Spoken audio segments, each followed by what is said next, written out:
기도하고 말씀 시작하겠습니다. 기도드리겠습니다.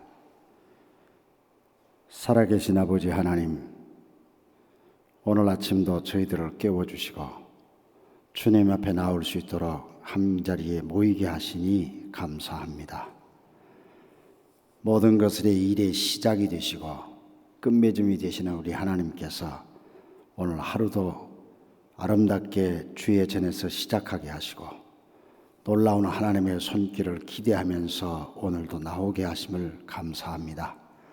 하나님 앞에 올 때에 빈손 오지 아니하고 정성 어린 믿음의 헌물을 드리며 주님 앞에 감사하는 종들이 있습니다. 헌금한 성도들의 마음과 저들의 기도 제목을 주님 기억해 주시고 하나님께서 응답하시고 인도하셔서 열매가 있도록 응답이 있도록 복 주시기 원합니다. 함께 하시옵소서. 오늘도 말씀을 들을 때에 전하는 자나 듣는 자가 성령 안에서 하나 되게 해주시고 우리 가운데 역사하시는 하나님의 손길로 체험에 그치지 않냐고 체험을 통하여서 이웃들과 함께 복을 누리고 하나님 나라 증거하도록 축복해 주옵소서. 감사하며 말씀 나눕니다. 예수님 이름으로 축복하며 기도드립니다. 아멘. 모든 종교가 기도가 있습니다. 일반적인 종교는 자기들의 소원을 아뢰는 것이라고 한다면 우리 기독교의 기도는 하나님의 뜻이 어디 있는지를 살피고 또 하나님의 인도하심을 여쭙는 그런 것이 기도라고 하겠습니다.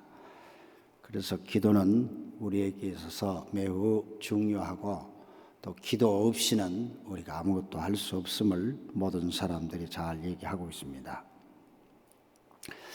그런데 기도하지 않으면 전혀 우리가 살 수 없다는 것은 인정을 하면서도 불구하고 자신도 모르는 사이에 기도하는 삶이 그냥 식어져 버리는 것을 볼 수 있습니다.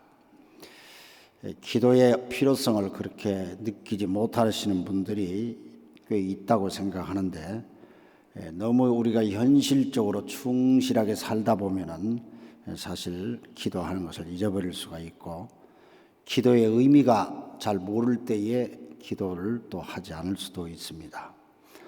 오늘 제가 인용하는 사도행전 1장 11절 말씀 통해서 보니까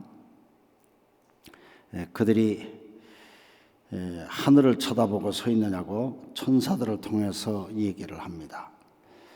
예수님께서는 너희들이 하늘로 올라가신 본 그대로 올 것이라고 하면서 소위 주님을 향한 재림의 신앙을 갖도록 권면하는 천사의 음성을 들 수 있습니다. 동시에 주님은 우리에게 약속한 대로 또 오신다고 하는 말씀도 또 증거해 주면서 그들이 다락방으로 모였습니다. 모인 사람들의 이름이 거기에 나옵니다. 처음부터 120명이 모였던 것이 아닌 것 같습니다.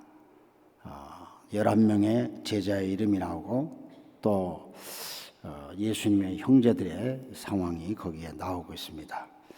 그런데 그들이 모여서 뭘 했는가 하니 한 마음으로 기도하는 길을 힘썼다 그렇게 하는데 그 이후에 성경을 보니까 15절에 보니까 그들이 나중에 120명쯤이 됐다 하는 그런 구절이 이어져 나오는 걸 볼 수 있습니다. 저는 이 말씀을 보니까 이게 이제 소위 사도행전을 통해서 우리가 보는 교회의 시작의 모습입니다. 교회가 어떻게 해서 시작됐는지 우리가 볼 수 있습니다. 오늘부터 우리가 교회를 하십시다 하고 사람들이 모여서 개척 예배를 드린 것이 아닙니다. 그들이 예수님을 쳐다보다가 그리고 가신 예수님께서 그대로 오실 것이라고 하는 천사의 말을 듣고 주의 말씀을 듣고죠. 그 말씀을 듣고 그들이 한 곳에 모였습니다.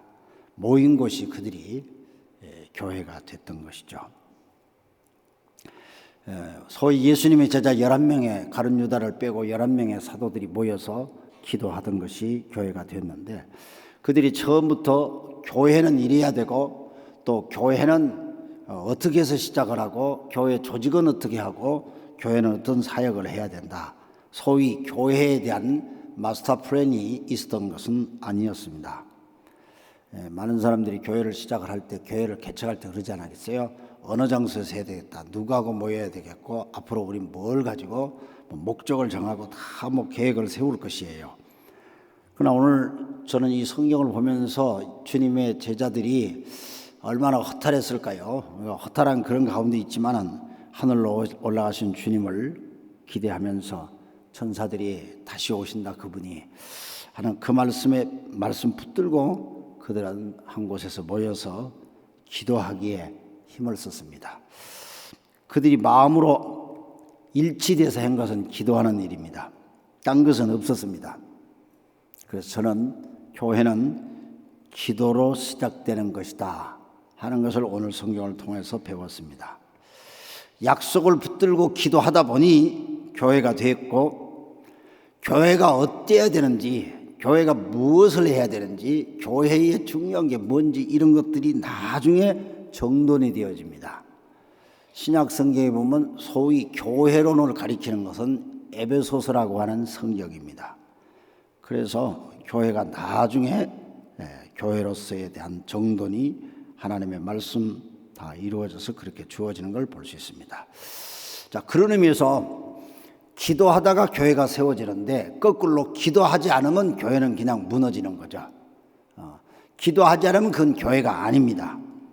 그래서 사탄은 교회가 교회되지 못하게 하려고 기도하지 않도록 권장을 하고, 기도하지 않도록 우리들에게 영향을 줍니다. 그래서 사탄은 기도 못하게끔 우리에게 자꾸 기도 못하게 하는 그런 영을 불어넣어요. 그래서 우리들 가운데 한마음이 되어서, 한마음이 돼야 기도가 잘 되거든요. 그런데 한마음이 안 되게끔 마귀가 그렇게 활동을 해요. 그래서 우리가 기도하는 것이 중요한데 기도를 못하게는 마귀가 있다. 하나님은 우리를 통해서 기도하게 하세요. 기도할 때 그리스도의 몸이 세워지는 거죠. 예배당 건물이 세워지는 게 아니라 그리스도의 몸이 세워져서 하나님이 그리스도의 몸을 통해서 이 땅에 역사하셨던 것처럼 교회가 기도를 통해서 하나님의 일을 하도록, 그렇게 저희 교회가 교회다워지도록 그렇게 하나님 역사하십니다. 왜 교회가 기도를 해야 될까요? 성경에 여러모로서 우리에게 권면하는 말씀이 참 많습니다. 특히 디모데전서 4장 5절 말씀을 보니까 우리가 하나님 앞에 우리의 삶이 거룩해지는, 성도들이 힘이 어디서 나오냐면은 거룩에서 힘이 나옵니다. 왜냐하면 거룩은 하나님께 속한 것이잖아요. 하나님부터 힘이 나오거든요. 하나님으로부터 능력이 나오는데 우리의 삶이 하나님 안에서 거룩함으로 나오는데, 이 거룩이라는 것은 그냥 청결하고 깨끗하고 하는 그런 의미가 아니고 우리가 하나님께 속했다는 겁니다. 어떤 것이 하나님께 속하느냐? 하나님의 말씀이고 하나님을 향한 기도, 이것이 우리의 거룩한 삶이라고 디모데전서 4장 5절에서 말씀을 하고 있습니다. 그리고 에베소서 1장에서도 하나님 앞에 흠없는 거룩한 모습으로 서게 되는 것이 하나님을 향한 모든 성도들의 뜻이라고 그렇게 말을 하고 있습니다. 그러므로서 우리가 말씀과 함께 기도는 내 삶이 하나님의 사람으로 하나님께 속하게 만들어서 나로 하여금 거룩하게 하고, 그 거룩한 하나님에 속한 것이 내 삶을 능력 있게 하고 힘 있게 하는 것입니다. 그래서 디모데전서 2장 1절에 보니까 먼저 무엇보다도 먼저 모든 사람을 위해서 하나님께 간구와 기도와 중보와 감사 기도로 드리라고 권면하고 있습니다. 그 성경에 보니까 간구와 기도와 또 중보 기도 그리고 감사 기도, 기도를 4가지 말로 반복을 해서 우리들에게 권면하고 있는 걸 볼 수가 있어요. 근데 거기에서 너희들은 먼저 이것부터 해라, 그렇게 나와요. 그래서 기도가 무엇보다도 우선해야 된다는 것, 기도는 뭐든지 먼저 해야 된다는 것을 가리키고 있습니다. 그래서 교회가 제일 먼저 하는 것은 기도예요. 그래서 한국 교회가 하루 일을 시작하기 전에 새벽에 나와서 하나님 앞에 먼저 기도하는 것이야말로 굉장히 성경적이에요. 하나님 말씀을 말씀하는 권면 그대로 우리가 하는 것이죠. 그런데 그 기도하는 것은 디모데전서 2장에서 말씀을 보면 왕들과 높은 지위에 있는 사람들을 위해서 기도하라고 말하고, 그런 나라의 위정자를 위해서 기도할 때에 우리들이 경건하게 살 수 있고 품위 있게 살 수 있고 또 평화로운 믿음의 삶을 살 수 있기 위함이라고 말하고 있습니다.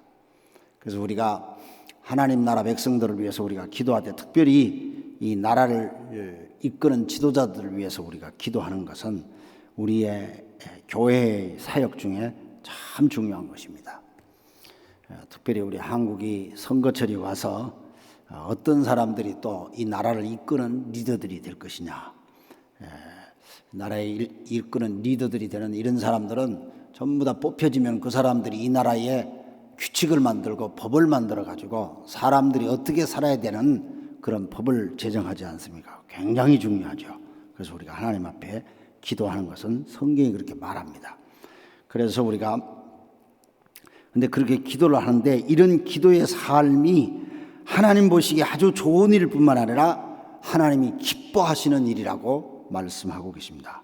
그러니까 하나님은 우리가 그렇게 모든 사람들을 위해서 기도하고 또 나라를 위해서 기도하고, 이런 궁극적으로는 우리의 기도를 통하여서 디모데전서 2장 4절 말씀을 보니까 모든 사람이 구원을 받아 진리를 알게 되기를 하나님 원하시기 때문에 기도가 그런 사역에 있어서 첫 번째로 중요하다는 겁니다. 그런데 이런 기도의 사역이 왜 중요하냐면은 주님께서 우리들에게 그렇게 가르쳐 주셨고, 또 그렇게 하는 것이 주님이 우리에게 가르쳐 준 구속의 일들을 이루시는 것이 우리를 향한 기도라고 그렇게 얘기합니다. 저는 그러면서 디모데전서 2장이 쭉 연결하면 디모데 2장 8절에 보니까 그러므로 남자들은 화를 내거나 말다툼하는 일을 하지 말고 하나님 앞에서 거룩한 손을 들어서 기도하기를 바란다 하는 그런 바울 사도의 권면 말씀을 볼 때, 특별히 하나님 앞에 남자들이 하나님 앞에 손을 들고 기도하는 것이 굉장히 중요하구나 하는 사실을 그렇게 깨닫습니다. 기도는 하나님께서 구원의 역사를 이루기 위해서 우리에게 맡겨주시는 구속에 동참하는 그런 사역이기도 합니다. 그래서 기도를 통하여서 주님께서는 우리들을 향하여 기도를 통해서 하나님의 구속의 일을 이루어 나가도록 역사한다는 거예요. 그래서 히브리서 7장 25절 말씀에 보면은 자기의 기도를 통해서 하나님께 나오는 사람들을 완전하게 구원하실 수 있다. 기도를 통해서 하나님 앞에 나오는 사람들을 완전하게 구원하신다. 그는 살아계셔서 그들을 위해서 우리의 중재의 간구를 하신다. 주님 말씀 그렇게 하셨어요. 그 말씀은 우리 주님께서 오래전 십자가에서 다 이루었다고 하셨어요. 십자가에서 마지막 말씀이 다 이루었다는 이 말씀은 내가 구속의 일을 완성했다 그 말입니다.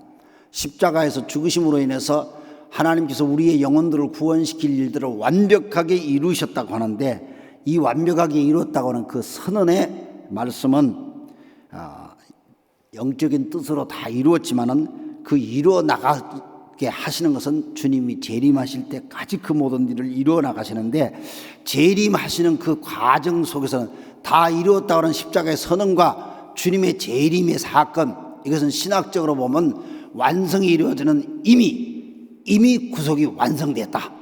그러나 또 신학적으로 아직 그 구원의 완성을 이루어 가고 있다고 하는 이미와 아직이라고 하는 신학의 이 간격이 있습니다. 그래서 그 기간 동안은 성도들의 기도를 통해서 그 구속을 완성시켜서 그리스도의 재림이 완벽하게 이루어진다 하는, 그래서 우리의 기도가 하나님 앞에서 신학적으로도 구속 사역을 통하여 활용되는 놀라운 것이라고 생각합니다. 그래서 기도는 그냥 내 소원을 아뢰는 정도가 아니고, 기도를 통해서 그리스도 예수의 구속을 완성시켜 나아가는 하나님의 방법이에요. 그래서 기도가 신학적으로도 참 중요해요. 로마서 8장 34절이니까 누가 감히 그들을 정죄하겠습니까? 그리스도 예수는 죽으셨지만은 오히려 살아계셔서 하나님의 오른쪽에 계시며 우리를 위해서 지금도 우리를 위해서 대신 간구하십니다. 그러니까 주님이 십자가에서 다 이루었지만 지금도 하나님 보좌 우편에서 지금도 우리를 위해서 계속 해나가시는 주님의 사역 중에 하나가 간구하시는 일. 주님이 우리를 위해서 간구하시는 거예요. 우리도 또 기도하고요. 그래서 우리가 이 기도하는 일은 너무나도 중요하고 교회가 기도가 살아있어야 교회가 살아있다는 그런 얘기입니다. 저는 이 기도가 이런 구속적 사역 속에서 얼마나 중요하다는 사실을 더 확인할 수 있었던 것은 요한계시록 말씀을 통해서입니다. 요한계시록 5장에 보면은 어린 양 예수가 보좌에 앉으신 분의 오른손으로부터 두루마리를 받습니다. 어린 양이 보좌에 앉으신 후부터 두루마리를 받는다는 그 두루마리가 하나씩 펼쳐가는 것이 종말의 때를 가리키는 거 아닙니까? 그 두루마리를 받죠. 근데 그 두루마리를 딱 받는 어린 양이 딱 받을 때 그걸 언제 받느냐 하면은 하늘 보좌에 있는 24 장로가 왕에게 향기 가득한 금대접을 가지고 어린 양을 엎드렸습니다. 금대접을 보좌 앞에 딱 그 24 장로가 금대접을 하나님 앞에 가는데 그 금대접이 뭐냐? 금대접에는 향이 가득 차 있는데 그것은 성도들의 기도라고 설명하고 있습니다. 요한계시록 5장 7절 8절 말씀이니까. 그러니까 성도들의 기도가 가득 찼을 때 그 24장로는 구약과 신약의 대표적인 인물들 아닙니까? 그래서 금대접을 하나님에 딱 드려지면 어린 양은 동시에 거기서 하늘부터 보좌 앉으신 분부터 두루마리를 받습니다. 두루마리는 이 세상의 종말의 모든 것을 펼쳐나가는 그런 내용이죠. 좀 그 말씀을 보니까 그리스도께서 이 세상의 모든 것을 완성시켜서 종말의 때를 이루시는 결말을 짓는 그 상황은 성도들이 하나님 앞에 드려지는 금대접에 삼려져 있는 향기와 담겨져 있는 그 기도가 드려졌을 때 그게 동시에 이루어져요. 성도의 기도가 가득 찼을 때에 어린 양 예수가 두루마리에 7 봉인을 떼는 구속의 역사가 완성되는 거예요. 이게 참 의미가 깊은 거죠. 그냥 기도는 우리의 소원을 하나님 앞에 그냥 이걸 이루어 주세요, 저걸 이루어 주세요 이렇게 막 하나님 앞에 그렇게 애쓰는 정도가 아니고 기도를 통해서 하나님의 구속에 완성시키는 그 때를 완성시키는 거예요. 이걸 그리스도는 그리스도께서 이루시는 거고 우리 성도들을 통하여 구원받은 성도들이 그 그리스도의 구속사에 동참하게 하셔서 그 일을 이루게 하는 것이 기도라 그 말입니다. 그러니까 이 기도가 교회의 기도가 성도의 기도가 이 세상 사람들이 바라는 그런 자기의 소원 성취를 위해서 바라는 그런 내용과는 전혀 다르다는 사실을 우리는 성경을 통해서 알 수 있어요. 그래서 여러분 기도는 사역이에요. 기도는 하나님의 사람들이 하는 일이에요. 주님의 구속의 일을 하셨듯이 우리도 기도를 통하여 이 땅에서 주님과 함께 그 일을 이뤄나가는 것이에요. 예수님께서 공생의 모든 일을 시작할 때 기도로 시작하셨어요. 마태복음 4장 보면 예수님께서 처음 하나님의 공생에 시작할 때에 3장 마태복음 3장 마지막에 보면은 세례 요한으로부터 세례를 받으시고 주님께서는 세례받는 광경을 보시면요 예수님께서 무슨 죄가 있어서 세례받습니까? 아니죠. 이 세상의 모든 죄를 예수님이 다 짊어지신다는 의미에서 요단강에 가서 세례 요한으로부터 세례를 받을 때 성자 예수님께서 세례받는 자리에 무릎을 꿇으니 성령이 비둘기처럼 임하고요 성부와 하나님의 음성이 내 사랑하는 아들이라 하는 음성이 들려오지 않습니까? 소위 성부, 성자, 성령이 함께 동시적인 사건으로 나타난 것이 요단강에서 예수님 세례받는 사건인데 그 사건을 통해서 주님 그 이후에 공생애가 공적인 구속사역이 시작되는 것을 우리가 볼 수 있죠. 그럴 때 예수님께서 먼저 뭘 하시냐면 예수님이 뭘 하는 게 아니라 성령께서 예수님을 강력하게 끌어서 광야로 끌고 가요. 마태복음 4장 1절부터 보면 성령이 예수님을 강권적으로 끌고 가시는데 광야로 가세요. 광야로 가서 뭘 하냐? 예수님께서 사탄의 유혹을 받아요. 근데 그 유혹을 물리치는 게 전부 다 말씀으로 물리치지 않습니까? 그러면서 주님께서 40일 동안 금식하셨다는 내용이 나오죠. 저는 그 말씀을 볼 때 주님이 공생에 시작할 때 주님이 원해서 나가는 게 아니라 성령에 끌려서 나갔다는 말이 강조돼요. 성령에 끌려서 해요. 영에 사로잡혀서 그냥 가시는 거예요. 예수님도 영에 끌려서 나가는 거예요. 이것은 이 사명을 감당하는 주님의 사역을 우리가 볼 수 있는 거예요. 이게 공생의 시작이에요. 기도는 마귀를 대적하는 것이고, 기도는 마귀를 물리치는 것이고, 이 기도를 통하여 마귀를 물리침으로써 주님의 공적인 구속사역이 선포되어지는 것을 볼 수가 있어요. 그러니까 이런 내용이 주님 말씀 속에서 계속 나와요. 12제자를 선택하실 때도 주님께서 그 앞에 기도를 하시는 가운데 12제자를 사람을 세워요. 그래서 교회가 사람을 세울 때에 기도를 하고 세워야 돼요. 사람을 뽑을 때 기도를 하고 뽑아야 돼요. 그것이 주님의 방법이에요. 요한복음 11장에 보면 죽은 나사로를 예수님이 살리셔요.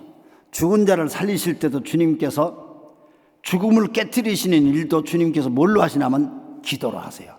그래서 어떻게 보면은 나사로가 죽을 때까지 기다리는 것처럼 보여요. 나사로가 죽었다는 얘기를 듣고 주님께서 더 있다가 가셔요. 그러면서 주님께서 충분히 기도하시는 가운데 그곳으로 가셔서 죽은 자를 살리는 걸 볼 수가 있어요. 그래서 기도는 죽은 자를 일으켜 세운다는 거예요. 기도가 교회가 생명 있는 역사를 이루는 방법이라는 걸 알 수가 있어요. 주님께서 가장 큰 생애의 사건 중에는 십자가를 지는 일이라고 생각해요. 십자가를 지기 전날 밤에 주님께서 겟세마네 동산에서 얼마나 기도를 합니까? 아주 깊은 기도를 해요.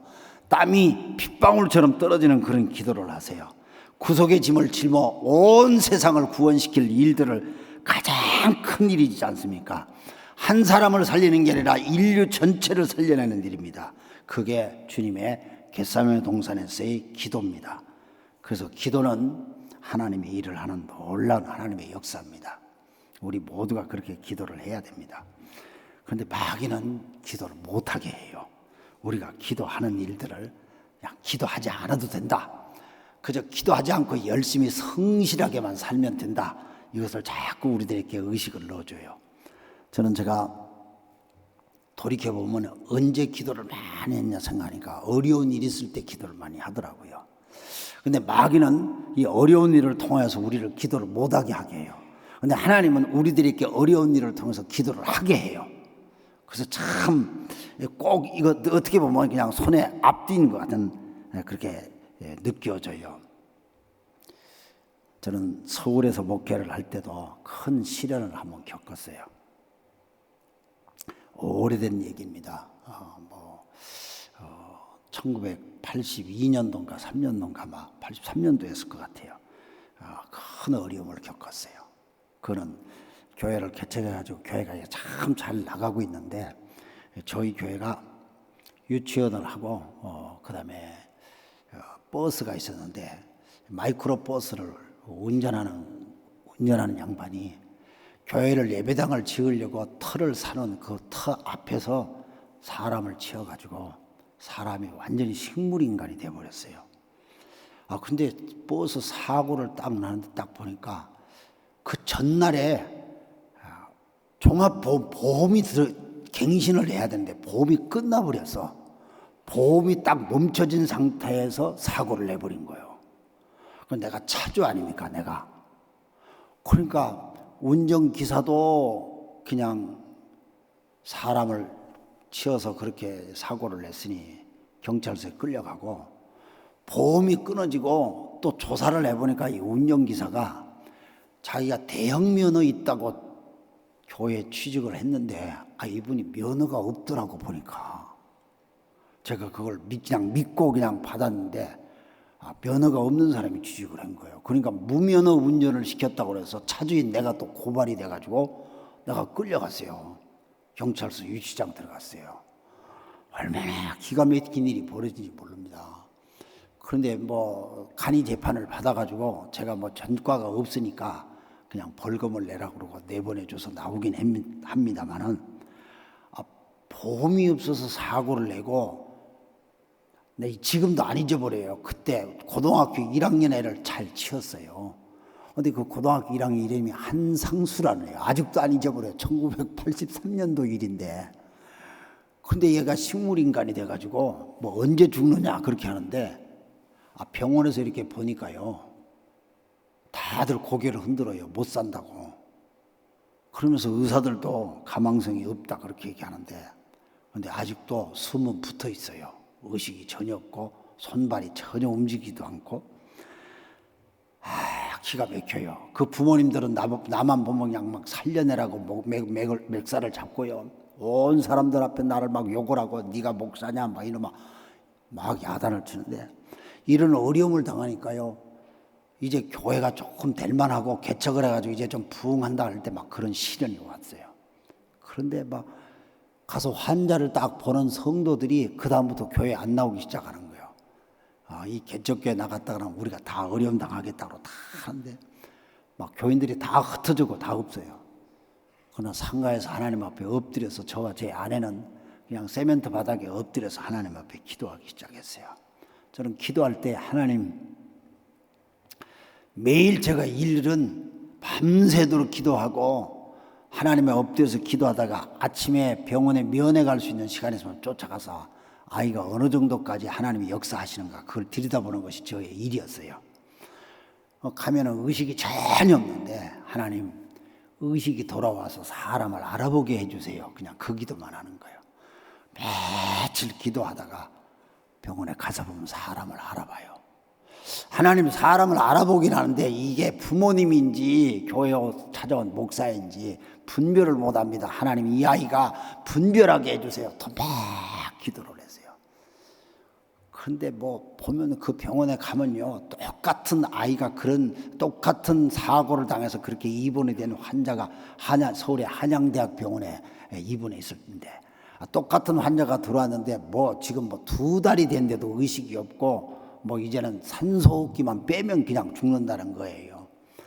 부정적인 얘기가 들어오면서 믿음을 갖지 못하는 얘기 들어오면서 자꾸 나보고 막 너는 도망가야지, 젊은 목사가 이제 완전히 인생이 끝났다 막 이런 생각이 들어서 기도에 대한 낙심이 들어오는 생각이 막 들어요.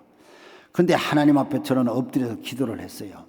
그래서 하나님은 시련을 통해서 저를 기도하게 하신다는 걸 느꼈어요.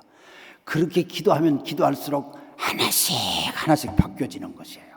사람을 알아보기 시작해요. 자기 부모를 알아보기 시작해요. 동생들을 알아보기 시작해요. 그 아이가 하나씩 바뀌어지는데, 한 달 32일 만에 그 아이가 의식이 완전히 돌아오고 회복이 돼요. 놀라운 일이 벌어져요. 근데 한 달 동안은 그 아이 아버지가 저를 얼마나 괴롭힌지 몰라요. 그 아이 아버지가 얼마나 괴롭힌지 몰라요. 그러나 저는 그때도 제가 할 수 있는 것은 하나님 앞에 기도하고 하나님께 매달리는 일이에요. 하나님 이 일을 통하여 마귀는 우리 교회를 무너뜨리려고 합니다. 온 성도들이 다 흩어져고 전도가 좀 되나 싶었더니 다 지금 흩어졌는데, 하나님 이 일을 응답해 주셔서 하나님 역사해 주세요. 그렇게 기도했더니 31일째나 32일째 완전히 의식이 회복되고 이 아이가 밥을 먹게 되고요. 32일 동안 의식 없는 속에 살았던 애가 일어나서 밥을 먹기 시작하고요. 놀라운 것은 여러분 32일 동안 엎드려져 있으면요, 이 팔다리가 제대로 안 움직여져요. 근데 물리치료도 받지 않고 벌떡 일어나가지고 그냥 막 지가 다녀요. 그렇게 해가지고 얘가 교회를 찾아왔어요.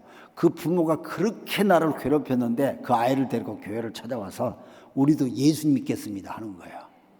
이런 하나님의 놀라운 변화가 일어나니까 흩어진 성도들이 다 모이게 되고 그 다음에 막 부흥이 일어나기 시작했어요.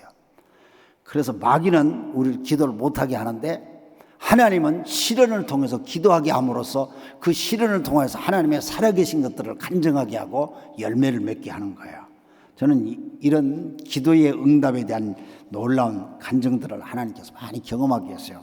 일본에서도 일을 할 때에 하나님께서는, 어제도 말씀드렸지만 일본은 선교사의 무덤이라고 그렇게 얘기해요.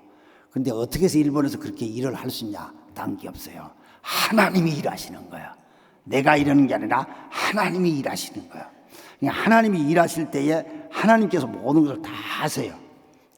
그래서 내가 일하는 게 아니라 하나님이 일하시도록 해야 돼요. 하나님이 사람을 만져주세요. 하나님이 그 사람을 붙들어 주세요. 하나님이 그 사람에게 감동도 주시고 하나님께서 그 사람을 역사해 주세요. 이럴 때 하나님께서 일을 하세요. 저는 어떤 나라와 민족도 하나님의 손안에 있는다고 저는 믿습니다.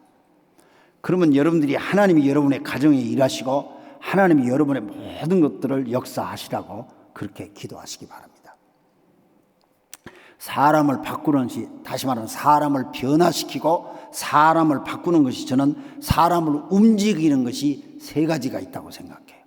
하나는 설득하는 거예요. 사람을 설득하면 사람이 바뀌어져요. 사람을 설득하게 하려면 동기부여를 줘야 돼요.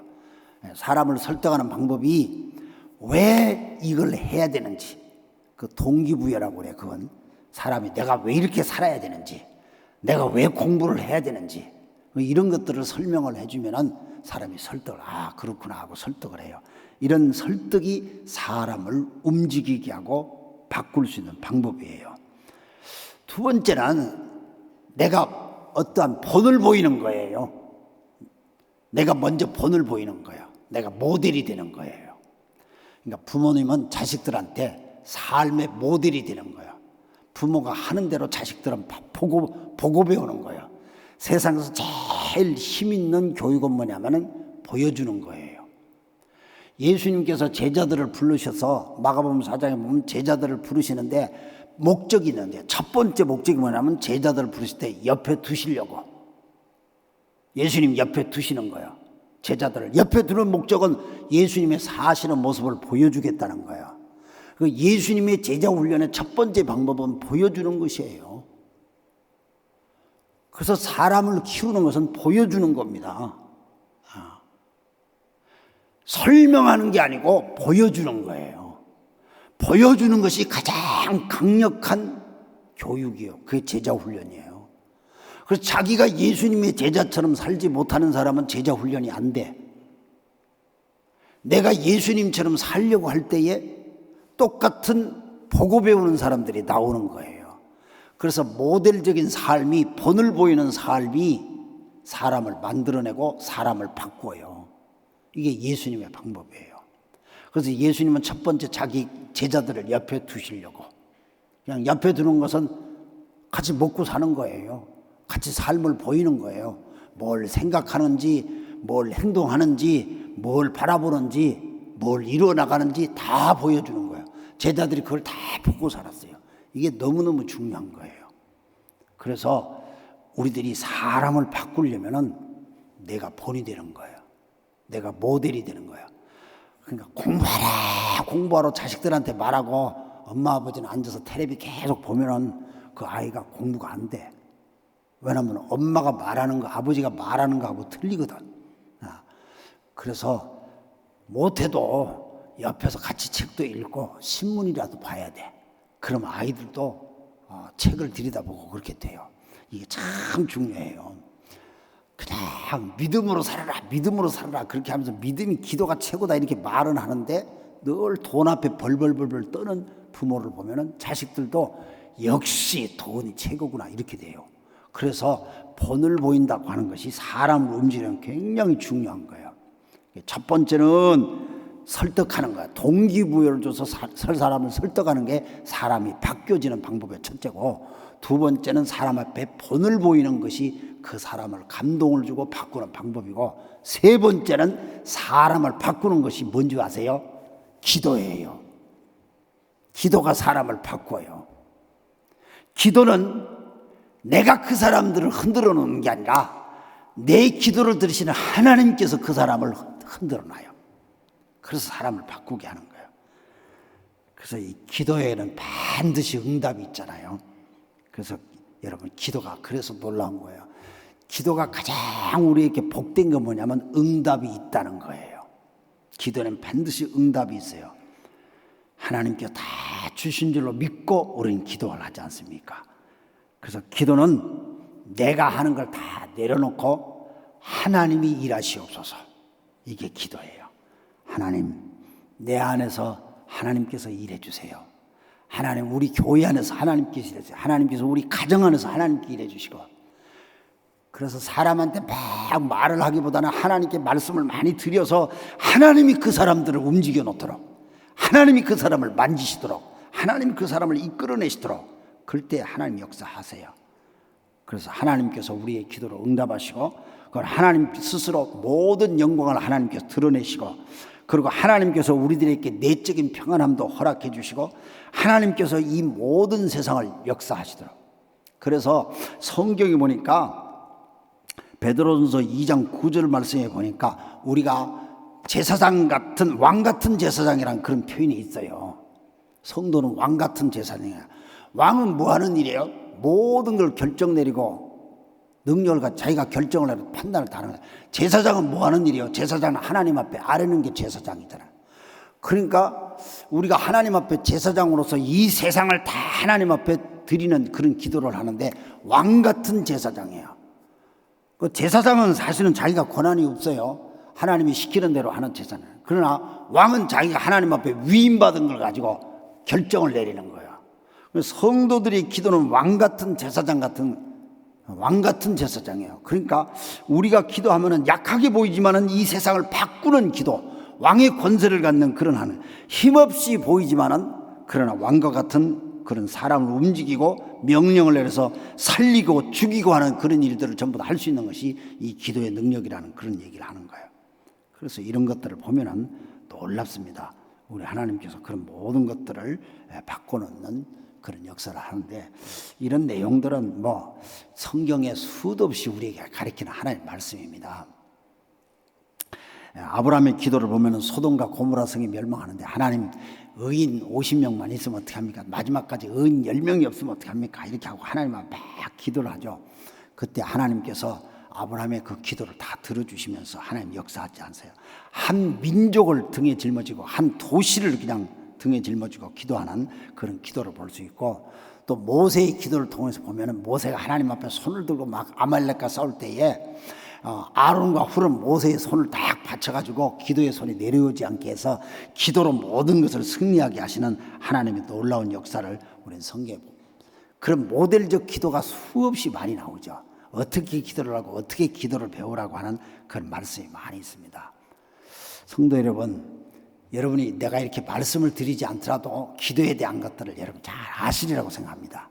그러나 기도는 기도에 대해서 많이 설명을 듣고 기도에 대해서 많이 공부해서 기도를 배우는 게 아니라, 기도는 기도함으로써 기도를 배워요. 여러분, 기도를 함으로써 기도의 세계에 들어가는 거예요. 여러분들이 기도에 대해서 많은 설명을 듣고 기도에 대한 간증을 듣고 기도가 좋습니다, 기도가 이렇습니다, 기도가 축복입니다, 기도가 응답입니다, 수없이 얘기를 들어서 기도에 대한 지식을 쌓아간다 할지라도 실제 기도에 대한 응답의 체험이 있고 기도가 살아있다고 하는 것을 여러분들이 경험할 수 있는, 실제로 기도할 때 그것이 이루어져요. 그래서 기도는 기도에 대해서 공부하는 게 아니라, 기도는 기도함으로써 기도의 세계에 들어가는 거예요. 기도를 체험하고 기도를 이루어가는 거예요. 오늘 이 시간 함께 하나님 앞에 기도할 때 주님께서 여러분을 통하여서 하나님의 놀라운 역사를 이뤄내시고 많은 열매들이 주님 안에서 새롭게 일어나시기를 주님의 이름으로 축복합니다. 이제 우리 함께 기도하도록 하겠습니다. 하나님 앞에 함께 우리가 기도하는데, 하나님께서 우리의 기도를 역사하시고 인도하시는 그런 놀라운 역사를 이뤄나가실 줄 믿고 우리가 함께 기도하면 좋겠습니다. 이제 우리 내 기도하는 한 시간, 내 기도하는 한 시간, 우리 찬송 한 절만 좀 불렀으면 좋겠습니다. 몇 장입니까? 네, 좀 찬송 인도를 좀 한번 해주시죠. 내 기도하는 한 시간.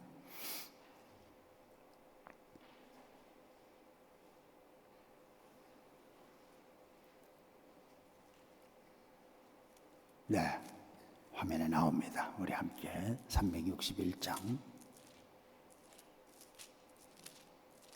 300, 이 찬송으로 하십시다. 기도하는 이 시간 주께 무릎 꿇고 이 찬송으로 하시죠.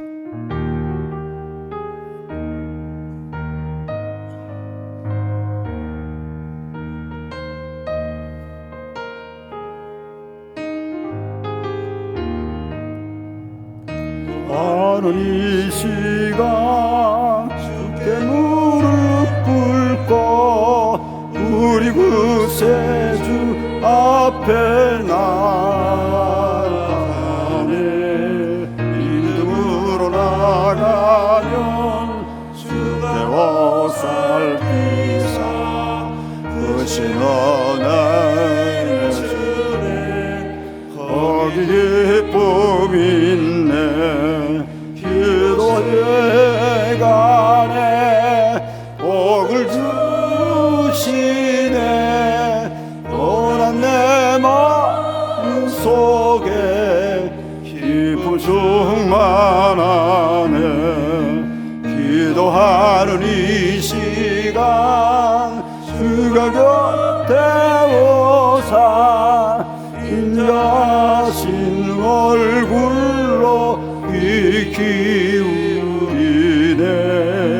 우리 마음 비우고 주를 의지하면 크신 은혜를 주네. 거기 기쁨 있네. 기도 시간에 복을 주시네. 또한 내 마음 속에 기쁨 충만하네.